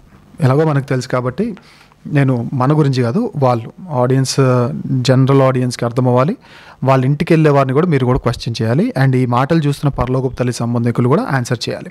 ఫస్ట్ థింగ్, ఈవిడ పరలోకపు తల్లి ఈవిడే అని చెప్పడానికి ఏంటి? స్టార్టింగ్లో క్రీస్తు ఈయనే అని చెప్పడానికి ఏవైతే ప్రిసైజ్ లొకేషన్స్ అడిగామో, ఈవిడే పరలోకపు తల్లి అని చెప్పడానికి ఏంటి? ఇప్పుడు మన సిస్టర్స్ ఉన్నారు చర్చ్లో సిస్టర్ నిలబెట్టి మనం కూడా బోధ చేద్దాం, ఈవిడే పరలోకపు తల్లి, నార్త్ కొరియా ఆవిడ, సౌత్ కొరియా ఆవిడ తప్పంటే ఎవరు కరెక్ట్ అని నిరూపిస్తారు? ఇప్పుడు పోటీ లేనప్పుడు నిరూపణ అక్కర్లేదు. ఇప్పుడు ఆవిడ ఒక్కరే చెప్పుకుంటున్నారు ఏమని, నేను పరలోకపు తల్లి. సరే, పరలోకపు తల్లి అనే కాన్సెప్టే కరెక్ట్ అనుకుందాం కొద్దిసేపు. అది తప్పు కరెక్ట్ అనుకుందాం కొద్దిసేపు. సరే, కరెక్ట్ ఉంది, ఓ తల్లి ఉంది, ఆ తల్లి కిందకు వచ్చింది, ఆ తల్లి ఇక్కడ కొరియాలో ఉంది అన్నప్పుడు ఇంకొకరు వచ్చి ఆ తల్లి కాదు నేనే తల్లిని అన్నారు. ఇప్పుడు వెంటనే ఏం జరగాలి చెప్పండి? నిరూపణ జరగాలి.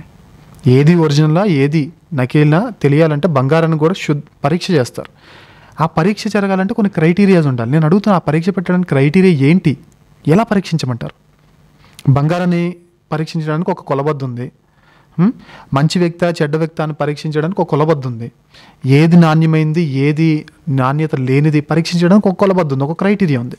ఒకవేళ నిజంగా సౌత్ కొరియాలో ఉన్న ఆవిడే పరలోకపు తల్లి అయితే, నేను రేపు పొద్దున మా చర్చ్లో సిస్టర్స్ నిలబెట్టి లేదు ఆవిడ కాదు ఈవిడే అని చెప్పి నేను కూడా ప్రమోట్ చేసుకుంటాను. యూట్యూబ్లో డబ్బులు పెట్టేసి, ఫేస్బుక్లో డబ్బులు పెట్టి, స్పాన్సర్డ్ యాడ్స్ ఇచ్చేసి, బూస్ట్ పోస్టులు చేసేసి నేను కూడా ముందుకు తీసుకెళ్తాను. దానికి మీరందరూ సపోర్ట్ చేశారనుకోండి, ఈ బోధ ఎలా హల్చల్ అవుతుందో మా బోధ కూడా అలా హల్చల్ అవుద్ది. అప్పుడు జనరల్ ఆడియన్స్లో మీరు జనరల్ ఆడియన్స్ ఆ తల్లి నమ్మాలా ఈ తల్లి నమ్మాలా అని అడుగుతారు. అప్పుడు మీరు వచ్చి ఏమని నిరూపిస్తారు? ఆ తల్లే ఈ తల్లి అని చెప్పడానికి ఏమని నిరూపిస్తారు? మాకు నిరూపణ అక్కర్లేదు, మేము సరదాగా చేస్తున్నాం అంతే. మాకు దేవునితో అక్కర్లేదు, మాకు దెయ్యంతో అక్కర్లేదు, మాకు బైబిల్తో అక్కర్లేదు, ఏం అక్కర్లేదు. ఎందుకంటే పరలోకపు తల్లి ఉందని చెప్పామంటేనే మా మైండ్లో ఎక్కడ చిప్పు కొట్టేసినట్టు అర్థం. కావాలని చేసాం. నేనే చెప్తున్నాను, కావాలని ఒక సిస్టమ్ నిలబెట్టి ఈవిడే పరలోకపు తల్లి నేనే ప్రమోట్ చేస్తాను, నా ఇష్టం అది చేస్తాను. నేను దేవుని భయం వదిలేసి నన్ను వదిలేసి ఇంకా అనుకోండి వదిలేసాను అన్ను వదిలేసి అనుకోండి. మాకు దేవునితో ఆ సంబంధం లేదంటే చెప్పట్లేదు, మీకు అర్థం అవ్వడానికి చెప్తున్నాను. సంబంధం లేదు అనుకోండి, మేము బైబిల్ నమ్మం అనుకోండి, మేము ఏం చేయమనుకోండి, మాకు దేవుని మీద భయం లేదనుకోండి, ఒక సిస్టమ్ మేము నిలబెట్టి ఈవిడే పరలోకపు తల్లి అని చెప్పామనుకోండి, మేము కూడా ఆ బోధని ఫార్వర్డ్కి తీసుకెళ్తున్నాం అనుకోండి, మీకు పోటీగా ప్యారలల్గా మేము కూడా రన్ అవుతున్నాం అనుకోండి. అప్పుడు జనరల్ ఆడియన్స్కి ఒక క్వశ్చన్, ఈవిడ సౌత్ కొరియా ఆవిడ, హైదరాబాద్ ఆవిడ అని. అప్పుడు మేమే నిరూపించాం, మేము చెప్పుకుంటూ వెళ్ళిపోతాం. మీరు కూడా అదేగా చేసేది. మీరు క్వశ్చన్ అడుగుతామంటే no we don't come brother, we don't come అని అంటారు. మీరు లేదు బ్రదర్ ఇలా నిరూపణ జరగాలి కదా, లేదు ఏది సత్యం ఏది అసత్యం అంటే no that's not the right way అని అంటారు. నేను అడుగుతున్నాను, మేము కూడా మీరు చెప్పినట్టే ఈవిడ పరలోకపు తల్లి ఏంటి మీరు ఎలా నిరూపిస్తారు? No we don't want to fight with others అని మేము కూడా చెప్తాం. మాకు అక్కర్లేదు ఆవిడ పరలోకపు తల్లి తల్లి తల్లి తల్లి అని మొత్తం దంచి కొట్టేస్తాం మేము కూడా ప్రతి మీటింగ్లో. అప్పుడు మిమ్మల్ని అడుగుతారు వచ్చి, అరే మనల్ని తల్లి అని మేము తల్లి అని నమ్ముతుంటే ఇంకో తల్లి వచ్చింది, అసలు ఈ తల్లి ఆ తల్లి అని నిరూపించడానికి ఏంటి ఎవిడెన్స్? అప్పుడు అడిగినప్పుడు ఏం చూపిస్తారు బైబిల్లో నేను అడుగుతున్నా. అర్థమైందా? నా క్వశ్చన్ అర్థమైందా? మీకు ఏ పోటీ లేక నిరూపణ అక్కర్లేకుండా ఉంది, నేనే పోటీ దించుతా అంటున్నా. నేనే ఇంకా వేరే వేరే వేరే వాళ్ళని కూడా దించుతా అంటున్నా. అప్పుడు నిరూపణ ఖచ్చితంగా అవసరం. అప్పుడు ఈవిడే పరలోకపు తల్లి అని చెప్పడం ఏంటి? ఏ క్రైటీరియా? ఈ హోల్ బుక్లో ఏ వచనం ప్రకారంగా ఇప్పుడు ప్రకటించబడుతున్న జాంగిల్జా అనే రెండో పెళ్లి చేసుకున్న ఆవిడే పరలోకపు తల్లి అని ఏంటి నిరూపణ? నేను ఆయన అన్షన్ హాంగ్ గురించి చెప్పిన ప్రతిదీ ఈవిడికి కూడా అప్లై చేస్తున్నా. కాపీ చేసి పేస్ట్ చేసుకోండి అంతే. మళ్ళీ ఎందుకు అన్నీ నేను చెప్పడం? ఆయన ఏ విధంగా అయితే ఆయన గురించి బైబిల్లో ప్రిసైజ్ లొకేషన్ పాత నిబంధన ప్రవచనాలు ఉన్నాయో ఆయన నిరూపించుకున్నారో అలా ఈయన జీవితంలో జరగలేదు. దేవుడు ఒకవేళ తప్పిదం చేస్తే చేయి చాచి పిలుస్తా అంటున్నాడు, ఈయన జీవితంలో జరగలేదు అది. అలా ఈవిడ కూడా ఇంక వేరే వాళ్ళని పెళ్లి చేసుకొని వాళ్ళని వదిలేసి ఈయనను పెళ్లి చేసుకొని మళ్ళీ వీళ్ళు దీనికి చెప్పే మాట ఏంటి? ఆత్మీయ తల్లి, ఆత్మీయ భార్య. అంటే ఇప్పుడు నేను ఒకరిని చేసుకొని అంటే బయట ఒక చర్చికి రాని ఒక ఆవిడని చేసుకున్నాను నేను అనుకుందాం. చర్చికి వచ్చే ఆవిడ కూడా మరి కావాలి కదా పరిచయలో. ఈవిడ రమ్మంటుంటే నేను పరిచయం రాను, మీరు ఆమ్లెట్ అడిగితే ఆమ్లెట్ వేస్తా, కూరగాయలు కంటే కూరగాయలకు వస్తాను, చికెన్ చేయమంటే చికెన్ చేస్తా, బిర్యానీ చేయమంటే చేస్తాను, కానీ సచిన పరిచయకు రాననింది. ఇప్పుడు నాకు పరిచయంలో సహకారం అవసరమా కాదా? సర్లే బేటా నువ్వు ఇక్కడే ఉండు, నేను ఆత్మీయ భార్యను చేసుకుంటా అంటే ఒప్పుకుంటారా? మీరు ఒప్పుకుంటారా? ఆత్మీయ భార్య ఏంటి? శారీరక భార్య ఏంటి? ఈ కాన్సెప్ట్ ఎక్కడిది బైబిల్లో? పురుషునికి ఒక్కతే భార్య కదా ఉండాల్సింది, స్త్రీకి ఒక్కడే కదా భర్త ఉండాల్సింది. ఆత్మీయ భార్య శారీరక భార్య అంటే అసలు ఆ కాన్సెప్ట్ ఎక్కడిది బైబిల్లో? నేను అదే అడుగుతున్నాను. ఎవరైనా సౌత్ కొరియాలో ఉన్న క్రీస్తు అన్షన్ హాంగ్ ఆయన గురించి అడిగిన ప్రతిదీ ప్రిసైజ్ లొకేషన్, ప్రిసైజ్ ఎవిడెన్సెస్ ఈవిడ గురించి ఏమున్నాయి? First question. ఈవిడ తల్లి తల్లి తల్లి అంటున్నారు, దాని గురించి కూడా వస్తాను. గలతీయులకు రాసిన పత్రిక ప్రకటన గ్రంథం గురించి కూడా వస్తాను. దానికంటే ముందు ఈవిడ గురించి నేను అడుగుతున్నా. ఈ అన్షన్ హాంగ్ దగ్గర వేసిన ప్రతి క్వశ్చన్కి పేరు మార్చుకొని కాపీ పేస్ట్ చేసి ఆ క్వశ్చన్స్ అన్నిటికీ ఆన్సర్ చేయండి. సెకండ్ థింగ్, మీకు నిరూపణ చేయాల్సిన అవసరం లేక మీరు చెప్పేస్తున్నారు. నేను దించుతాను ఒక ఆవిడని, మా సిస్టర్స్తో మాట్లాడమ్మా ఏమనుకోకండి తల్లి, మీరే పరలోకపు తల్లి నేనే చెప్తాను, నేనే మీకు పోటీ ఇస్తాను. అప్పుడు ఒక క్వశ్చన్ ఒక జనరల్ ఆడియన్స్కి వచ్చినప్పుడు, లేదు ఆవిడ కాదు, హైదరాబాద్లో ఉన్న ఆవిడ కాదు, కొరియాలో ఉన్న ఈవిడే నిజమైన పరలోకపు తల్లి అని చెప్పడానికి మీరు చూపించే బిబ్లికల్ ఎవిడెన్సెస్ ఏంటి? Straight question, no diplomacy, no biased nature, ఏది లేదు. డైరెక్ట్గా అడుగుతున్నాను, ఏది ఎలా నిరూపిస్తారు చెప్పాలి కదా. మరి ఎలా నిరూపిస్తారు? నిరూపించడానికి అసలు ఏంటి, ఏ వాక్యాధారాలు తీసుకుంటారు? ఈ రెండు అయిపోయిన తర్వాత ఇప్పుడు గలతీయులకు రాసిన పత్రికలో పైనున్న యెరూషలేము అని ఒకటి ఉంది, అది మనకి తల్లి. మరి కిందున్న యెరూషలేము ఏంటి? పిన్నె, చిన్న మోద్దా, పెద్ద మోద్దా, ఏమవుద్ది? మన పౌరసత్వం ఎందులో ఉంది? పౌలు గారు అంటారు మన పౌరసత్వం, పత్రికల్లో అంటాడు మన పౌరసత్వం పరలోకంలో ఉంది. భర్తమాత అంటారు, భారతదేశం నా తల్లి అంటారు. అంటే ఏంటి? దాని అర్థం ఏంటి? తల్లి అంటే ఏంటి?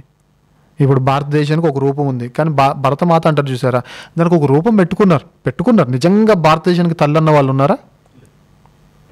ఇప్పుడు భారతదేశానికి ఇంకోటి చెప్తాను, ఫాదర్ ఆఫ్ నేషన్ గాంధీ అంటారు. అంటే ఇండియాలో ఉన్న వాళ్ళందరూ గాంధీకి పుట్టినట్ట?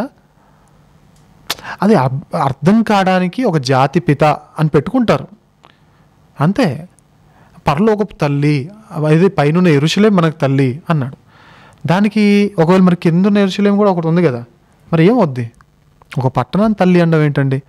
పట్టణానికి రూపం ఇచ్చేసి, ఇంకా భారతమాతకైనా ఫిగరేటివ్ స్ట్రక్చర్ ఇచ్చారు, రూపం ఇచ్చారు. వీళ్ళు డైరెక్ట్ మనిషినే దించేశారు కదా. వీళ్ళైనా 2Dలో 3Dలో దించుతుంటే వీళ్ళు డైరెక్ట్గా హాలోగ్రామ్ని దించేసినట్టు మనిషిని దించేశారు తల్లి అని చెప్పడానికి. ఒకవేళ నిజంగా ఆవిడ తల్లి అంటే ఇంతకుముందు అడిగిన క్వశ్చన్స్ అన్నిటికీ ఆన్సర్స్ కావాలి. ఇప్పుడు ప్రకటన గ్రంథానికి వద్దాం. ప్రకటన గ్రంథంలో ఏమనుంది? పట్టణాన్ని భార్యతో, పెండ్లి కుమార్తెతో పోల్చారు. అయితే ఆ పట్టణానికి ఉన్న క్వాలిటీస్ కూడా చెప్పాడు దేవుడు. పట్టణానికి ఉన్న క్వాలిటీస్, మీ ఊరు, ఈ ఊరు వచ్చాను రా మీ ఊరు అనగానే, ఏదో ఊరు రా మీ ఊరైనా కాదు అర్థం కావట్లేదు అనగానే చాలామంది చెప్పే మాట ఏంటి ఫోన్లో, అక్కడ పెద్ద ఆర్చ్ ఉందేమో చూడు అని అంటారు. ఎందుకు? మా ఊరైతే దానికి సూచనది. ఇక్కడ ఒక టీ కొట్టు ఉందేమో చూడు, ఎక్కడ బేకర్ ఉందా రోడ్డు మీద, ఉంది అంటే ఇదే మా ఊరు, లేదంటే దాటరా లేదా దాటి వెళ్ళిపోయాము చెప్తారు. అలా ఒకవేళ నిజముగా ఇక మనకు నిజంగా నవ్వుకోవాల్సిన విషయాలు చాలా ఉన్నాయి ఇక్కడ. ప్రకటన గ్రంథంలో గలతీయులకు రాసిన పత్రికలో అది సింపుల్. అసలు పరలోకం పైన 2 పట్టణాల గురించి 2 నిబంధనల గురించి దేవుడు మాట్లాడుతున్న విషయం అది, నిబంధనల గురించి. అండ్ ఒకవేళ దాన్ని కొంచెం ఇంకా మనం లిటరల్ సెన్స్లో కాకుండా కొంచెం ఇంకా ఆత్మీయంగా అర్థంగా మనం మార్చుకోవాలనుకుంటే, తల్లి అంటే ఏంటి, మన పౌరసత్వం గురించి మాట్లాడుతున్నాడు అని అనుకోవచ్చు, తప్పేం లేదు. అయితే మెయిన్గా అక్కడ నిబంధనల గురించి మాట్లాడుతున్నాడు. అది దానికి ఈ కొరియాలోని ఈవిడికి సంబంధం లేదు. ఈవిడికి సంబంధం లేదు. ఒకవేళ ఉంది అని అంటే ఈవిడ కూడా పాపం మరి ఎందుకో తెలియదు కానీ మొదటి భర్తను వదిలిపెట్టేసి ఈయన చేసుకుంది. ఆయన వ్యభిచారము చేస్తే ఈవిడ వదిలేస్తే పర్లేదు, కానీ ఈవిడే వదిలేస్తే ఈవిడ కూడా వ్యభిచారం అవుద్ది. అండ్ ఇంకో విషయం చెప్పాలంటే ఈవిడ ఆల్రెడీ పరలోకంలో ఈయనకి హస్బెండ్ ఉన్నప్పుడు భూమి మీదకి వచ్చి ఇంకో పెళ్లి చేసుకుందంటే ఈవిడ కూడా ఎవరవుతారు? మరి వ్యభిచారిని పట్టుకొని తల్లి అంటే ఎట్లుంటుంది? మీకు తల్లేమో కాదు, మాకైతే కాదు. అండ్ ఇంకోటి, ఈ మాట లిటరల్గా చెప్తున్నాను, నవ్వుకోండి, తిట్టుకోండి, ఏదైనా చేయండి, ఈ మాట సీరియస్గా చెప్తున్నాను. బైబిల్లో నేను మళ్ళీ అంటే వాళ్ళని ఏమంటారు వెటకరించడానికి కాదు, దేనికి కాదు, కానీ బైబిల్లో పరలోకపు తల్లి గురించి ఉందా అనే క్వశ్చన్కి ఆన్సర్ స్ట్రైట్ ఫార్వర్డ్గా ఇస్తున్నా. బైబిల్లో గోడ మీద బల్లి గురించి ఉంది కానీ పరలోకపు తల్లి గురించి లేదు. నిజం, గోడ మీద ఉండే బల్లి గురించి దేవుడు రాజగృహాల్లో కూడా బల్లి ఉంటుందని చెప్పాడు, కానీ ఈ తల్లి ఎక్కడ దొరికిందో నాకు ఇప్పటికీ తెలియదు. ఇది వీళ్ళ నూతన సృష్టి, సీరియస్గా ఇది నూతన సృష్టి. ఇప్పుడు ప్రకటన గ్రంథంకి వస్తే అక్కడ ఉన్న పట్టణం గురించి దేవుడు మాట్లాడుతున్నాడు. సింపుల్, అది యాజ్ సింపుల్ యాజ్ దట్. దాన్ని వీళ్ళు తల్లి, ఈవిడే ఆ తల్లి అన్నారు. సరే, ఎందుకు వెంటనే కాదని చెప్పడం ఎందుకు? సరే, ఆ పట్టణానికి ఇచ్చిన కొలతలు, పట్టణానికి ఇచ్చిన క్వాలిఫికేషన్స్ ఈవిడకున్నాయా? అందులో 12 గుమ్మాలు ఉండాలి. ఏమనుకోవాలి వీళ్ళు గుమ్మాలంటే? అందులో 12 ద్వారాలు ఉండాలి, లేదా 12 పునాదులు ఉండాలి. ఏమనుకోవాలి 12 పునాదులు అంటే? ఏమనుకోవాలి అండి? ఈ గుమ్మాలు పునాదులు కూడా వదిలేద్దాం. అందులో ఆ పట్టణంలో 12 మంది అపోస్తలుల పేర్లు ఉండాలి. నేను అడుగుతున్నా, గుమ్మాల తలుపులు చూపించక్కర్లేదు, నేను అడుగుతున్నా, ఆవిడ మీద 12 మంది అపోస్తలుల పేర్లు చెక్కబడ్డాయా పచ్చబొట్టుగా? సీరియస్గా అడుగుతున్నా. ఉండాలి ఖచ్చితంగా. ప్రకటన గ్రంథంలో మీరు ఏదైతే చూపించారో 21వ అధ్యాయంలో ఆ 17వ వచనం నుంచి మీరు కిందకి చదవండి. 17 కూడా కాదు, 12 ఆ టైం నుంచి 8 నుంచి చదువుకోండి. ఇక 8 నుంచి కిందకి చదవండి. చదివితే ఆ సిటీకి ఉండాల్సిన ప్రతి ఏమంటారు క్వాలిటీని దేవుడు చెప్తాడు. 12 గుమ్మాలు ఈవిడలో ఉన్నాయా, 12 ద్వారాలు ఈవిడికి ఉన్నాయా, 12 పునాదులు ఈవిడికి ఉన్నాయా? పక్క పెట్టేద్దాం, ఎందుకంటే బైబిల్ ఉంది కాబట్టి నేను అడుగుతున్నాను. అయినా దాని గురించి నాకు అక్కర్లేదు. ఇప్పుడు నేను అడుగుతున్నా, 12 మంది అపోస్తలుల పేర్లు ఆవిడ మీద చెక్కబడ్డాయా పచ్చబొట్టేసి? ఒకవేళ ఉన్నాయంటే బైబిల్లో దేవుడు ఆల్రెడీ పచ్చబొట్టు వేసుకోవద్దని చెప్తే ఈవిడ ఎందుకు వేసుకుంది అంటే దేవుడి మాటను ధిక్కరించిన ఈవిడని మనకు తల్లి ఎందుకు అవుద్ది? పచ్చబొట్టు ఉన్న ప్రాబ్లం, ఇప్పుడు పచ్చబొట్టు లేకపోయినా ప్రాబ్లమే. ఎందుకు? ఖచ్చితంగా 12 మంది పేర్లు చెక్కబడి ఉండాలి. శరీరమే చెక్కబడ్డం అంటే ఏంటి? పచ్చబొట్టే కదా. అది తప్ప ఇంకా ఏమీ ఉందని నాకు తెలియదు. మరి టాటూస్ అనేది తప్పు బైబిల్ ప్రకారంగా.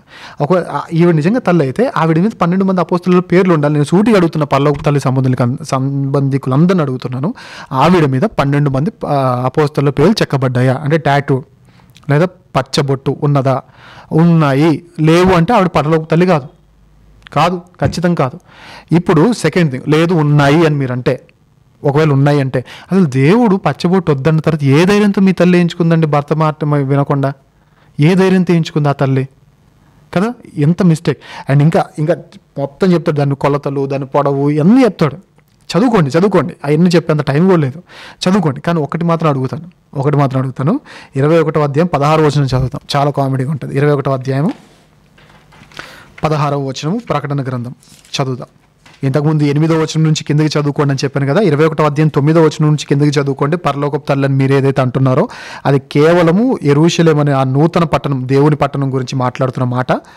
అది పట్టణం కాదు, ఇది ఒక స్త్రీ గురించే, జాంగిల్జా గారి గురించి అనుకుంటే నేను ఇంతకుముందు అడిగిన క్వశ్చన్స్ అన్నిటికీ సమాధానం చెప్పాలి. 12 గుమ్మాలేవి, 12 పునాదులేవి, ఏవి వేటిని అనుకోవాలి పునాదులని చెప్పాలి. 12 మంది అపోస్తలుల పేర్లు చెక్కబడి ఉండాలి. నిజంగా చెక్కించుకుంటే మరి పాత నిబంధనలో ఉన్న బైబిల్ దేవుని మాటను ఎందుకు ధిక్కరించింది అది కూడా ఆన్సర్ చెప్పాలి. ఇప్పుడు 16వ వచనం చూద్దాం. ఆ పట్టణము చచ్చవుకమైనది, దాని పొడుగు దాని వెడల్పుతో సమానం. ఇప్పుడు జాంగిల్జా గారు ఎలా ఉండాలి తెలుసా?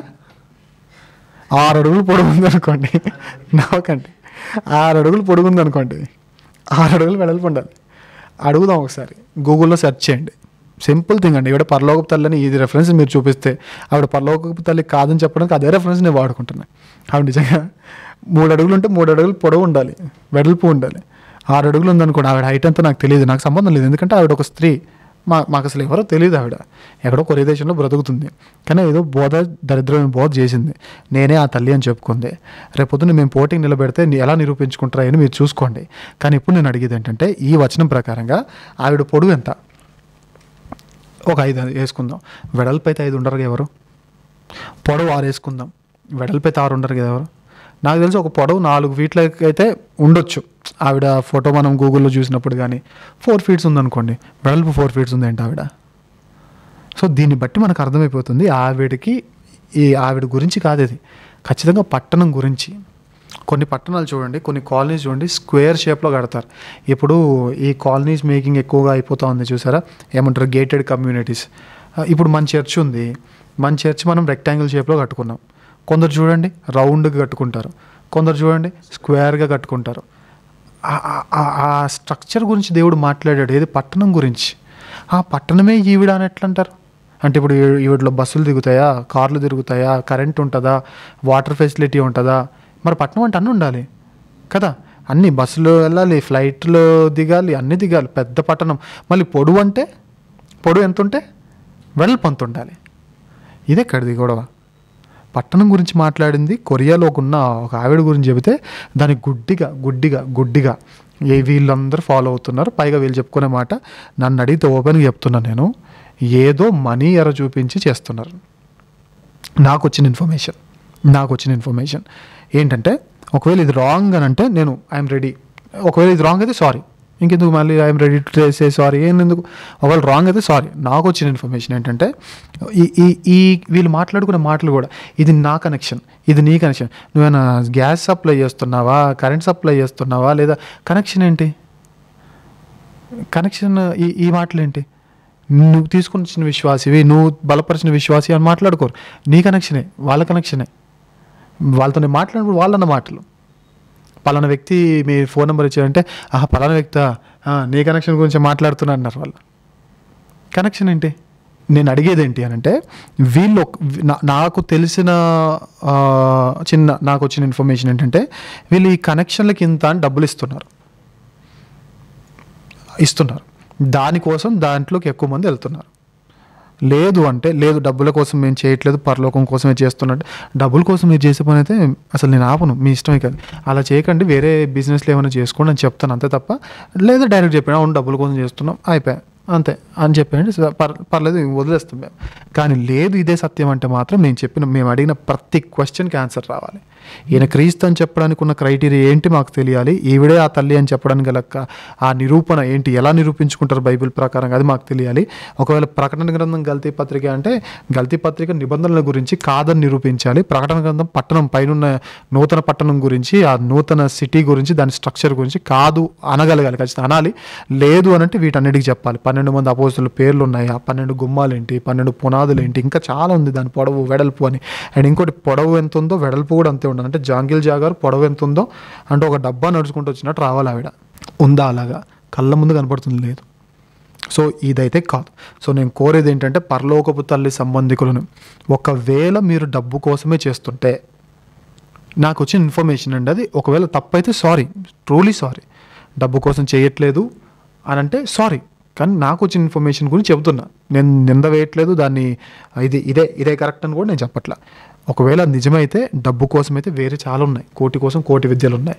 ఇదెందుకు అనవసరంగా బైబిల్ మీద అంటే బైబిల్ను తప్పుపట్టేసి, బైబిల్లో ఉన్న సత్యాన్ని మరల్చేసి అనేక మంది నరకానికి పంపిస్తూ డబ్బు సంపాదించడం ఎందుకు? కోటి కోసం కోటి విద్యలు ఉన్నప్పుడు ఏదో ఒక విద్యను ఎంచుకోండి. లేదు ఇదే సత్యం అంటే మాత్రం వీటన్నిటికీ ఆన్సర్ ఇవ్వడానికి రెడీగా ఉండండి. లేదు ఆన్సర్ ఇస్తాము, మీకేంటి మేము వస్తాము, ఏంటి చెప్పండి మీ క్రైటీరియా, మీ రూల్స్ ఏంటి చెప్పండి, డిబేట్ చేయాలంటే లేదా డిస్కషన్ చేయాలంటే నథింగ్, వచ్చేయండి, ప్రేమగా కూర్చుందాం, ఒకరికొకరు ఎదురు కూర్చుందాం, ఆడియన్స్ని పిలుద్దాం, ఓపెన్ మీటింగ్ పెడదాం, ఓపెన్ గ్యాదరింగ్ పెట్టేద్దాం, క్వశ్చన్ టు క్వశ్చన్ మాట్లాడుకుందాం. క్వశ్చన్ టు క్వశ్చన్, ఒక క్వశ్చన్ అడగగానే దాటి వేయకూడదు. మళ్ళీ స్టార్టింగ్ నుంచి వద్దామని చెప్పకండి. ఏది విశ్రాంతి దినము, సబ్బాతు, పస్కా, అది ఇది చెప్పకండి. విశ్రాంతి దినం సబ్బాతు ఒకటే, వీటి గురించి తర్వాత పస్కా గురించి అన్నిటి గురించి వద్దు. డైరెక్ట్ పరలోకపు తల్లి గురించి మాట్లాడదాం. డైరెక్ట్గా ఎవరు అన్షన్హాంగ్ గురించి మాట్లాడదాం. వాళ్ళలో క్రీస్తుకు బైబిల్లో ఉన్న క్వాలిటీస్ వీళ్ళలో ఉన్నాయా చర్చిద్దాం. మీరు వాళ్ళు క్రీస్తు అన్నారు కాబట్టి చర్చ ఓపెన్గా కూర్చుందాం, ఓపెన్గా వచ్చేద్దాం, ఓపెన్గా అందరి ముందు మాట్లాడదాం. నేను క్వశ్చన్ అడుగుతాను, దానికి ఆన్సర్ చెప్పాలి, ఆడియన్స్ని అడుగుదాం, లేదా ఆడియన్స్కి అర్థమైపోద్ది క్వశ్చన్. తర్వాత మీరు నన్ను క్వశ్చన్ అడగండి, నేను ఆన్సర్ చెప్తాను.